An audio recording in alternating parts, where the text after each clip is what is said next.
নাম হঠাৎ পল্লী। মেদিনীপুর শহরের এই পল্লী এখন খবরের শিরোনামে, কারণ 2002 সালের পর হঠাৎ গড়ে ওঠে এই এলাকা। এই পল্লীতে বসবাসকারী প্রায় সকলেই বাংলাদেশী। তাই এসআইআর নিয়ে চিন্তিত এই এলাকার প্রায় 150 থেকে 200 ভোটার। কারণ 2002 সালের ভোটার তালিকায় নাম নেই বাংলাদেশ থেকে আগত কারোরই। তাই ভয়ভীতি রয়েছে হঠাৎ পল্লীর বাসিন্দাদের মধ্যে। তবে তারা চান এখানেই থাকতে।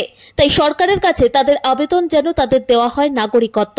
এই এলাকার অধিকাংশ বাসিন্দা 1995 সালের পর থেকে বাংলাদেশের ভোলা জেলা থেকে দফায় দফায় আসতে শুরু করে পশ্চিমবঙ্গে। এরপরই মেদিনীপুর শহরের 1 নম্বর ওয়ার্ডের এই হঠাৎ পল্লীতে জায়গা কিনে তৈরি করে বাড়ি। বর্তমানে সকলেই তাদের পরিবার নিয়ে বসবাস করছেন এই হঠাৎ পল্লীতে। যদিও 2002 সালের পরে একে একে সকলের হয়েছে ভোটার কার্ড, নামও উঠেছে ভোটার তালিকায়, কিন্তু 2002 সালের ভোটার তালিকায় নাম না থাকায় উদ্বিগ্ন তারা। সরকার যা সিদ্ধান্ত নেবে তা তারা মেনে নিতে বাধ্য বলেই জানিয়েছেন তারা। যদিও ওয়ার্ড কাউন্সিলর তাদের আশ্বস্ত করেছেন আতঙ্কিত না হওয়ার জন্য। কথাবার্তা টিভি প্রেজেন্টস খবর 2020। মাত্র 20 মিনিটে থাকছে 20টা আপডেট, গল্প আর তথ্য। দেশ থেকে রাজ্য, বিনোদন থেকে স্বাস্থ্য, সমাজ থেকে সাফল্য, সবই একসাথে। চোখ রাখুন খবর 2020-তে, শুধুমাত্র কথাবার্তা টিভির পর্দায়, প্রতি মঙ্গলবার সন্ধ্যে 7:30 থেকে 8টা পর্যন্ত। আচ্ছা, আপনি কত সালে এসেছেন? আমি আসছি 2011। তো যেহেতু আগে কোথায় ছিলেন? আগে বাংলাদেশে ছিল। বাংলাদেশে? হ্যাঁ, বাংলাদেশ থেকে আসছি। বাংলাদেশের কোন জেলায় বাড়ি? ভোলা ডিস্ট্রিক্ট। ভোলা ডিস্ট্রিক্ট দিয়ে এখানে তাহলে এসে তাহলে ভোটার কার্ড কবে হলো? 2012-তে হয়েছে ভোটার।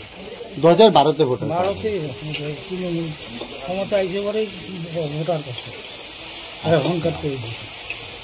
মানে 2012 সালেই কি বাংলাদেশ থেকে এসেছেন? না, 11-তে আসছি। 11-তে কিভাবে এসেছিলেন? যেটু আসছি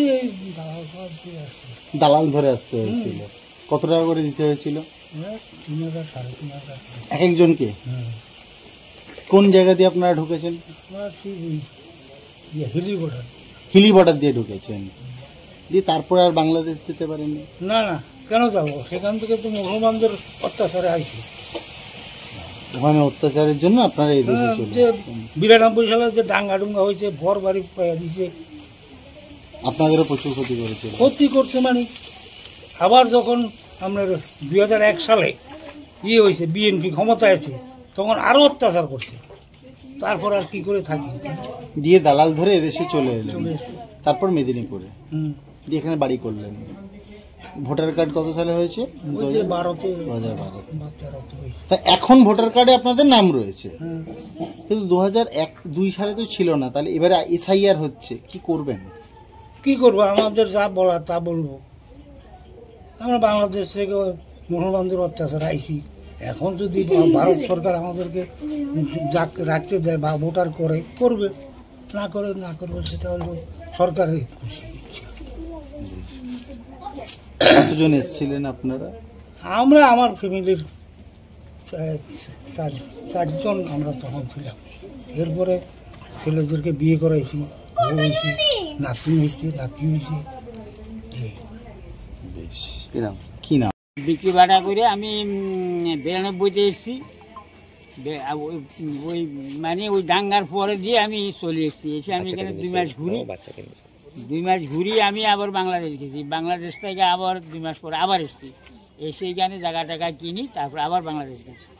তারপরে যাই দেশে যাই, বিক্রি বাটা করে একবারে চলে এসেছি। তারপরে একবারে এখানে চলে এসেছেন, এখানে স্থায়ী বাসিন্দা হয়ে গেছেন। এখানে কি সবাই মানে আপনার পরিবারের সকলেই এখন এখানে? আমার পরিবার বলতে আমার ছেলে নাই, মেয়ে আছে 4টা, এখানে আছে। ওরা আমার পরে এসছে, এখানে আছে। এই যে এখন এসআইআর আবহে একটা ভোটার কার্ড বলছে, যাদের 2002-এ ভোটার কার্ডের নাম নেই, তার পরবর্তী ক্ষেত্রে তাদের, মানে এই যে একটা পরিবেশ, মানে এখানে কি কোথাও কোনো চিন্তা আপনাদের মনে আছে? আমাদের কিসের চিন্তা থাকবে? না, কোনো ভয় যে যদি আমাদের কোনো ভয় নেই।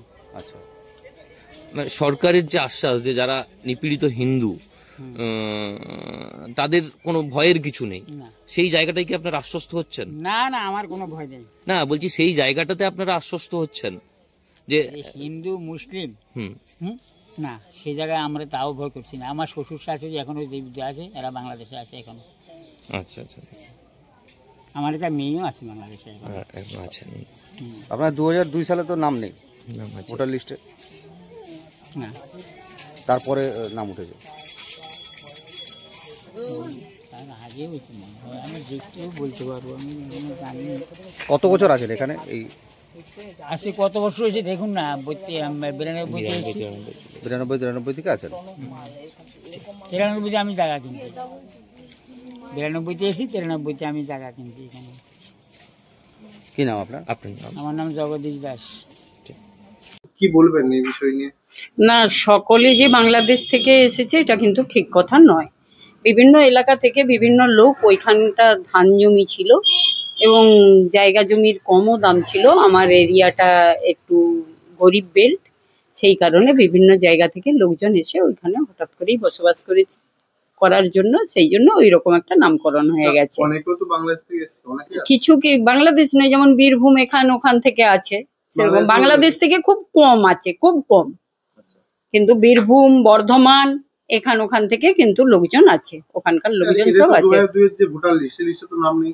সে লিস্টের নাম যারা ওই বীরভূম, বর্ধমান ওখান ছিল তারা সেখান থেকে আনবে, যারা বাংলাদেশের তাদের থাকবে না। সেক্ষেত্রে তো তারা তো অনেকটাই চিন্তিত। চিন্তিত তো আছেই। তো আমরা তাদেরকে, আমরা কাউন্সিলর, আমি বলেছি যে আমরা গেছি, তাদের কাছে গেছি, যে ডকুমেন্টসগুলো লাগবে সেইগুলোর মধ্য থেকে দেওয়ার জন্য বলেছি, আর তাদেরকে ওই অ্যানিমেশন ফর্মটা ফিল আপ করতে বলেছি, তারপরে দেখা যাক কি হয়। 2002 এর লিস্টে নাম না থাকলে তো কিছু করার নেই। না, আমাদের তো কিছু করার থাকবে না, আমরা সেভাবে কিছু তো করতে পারবো না। কি নাম আপনার? আমার নাম অনিমা সাহা, এই অনেক এই ওয়ার্ডের কাউন্সিলর। কত বাসিন্দা হবে বা মানে যারা এই বাইরে হঠাৎ থেকে করে এসে যে 2002 এ নাম নেই ভোটার লিস্ট? ওখানে প্রায় 300 ভোটার হবে। 300 ভোটার হবে যাদের 2002 এর নাম নেই। নাম নেই নয়, 300 ভোটার আছে, তার মধ্যে সব নাম, হ্যাঁ 2002 এর নাম নেই, সবার নয়। সেটা আমরা করে দেখিনি, আমরা বাড়ি বাড়ি গেছি, আমরা করছি, মানে আমরা ওটাকে সার্ভে করছি।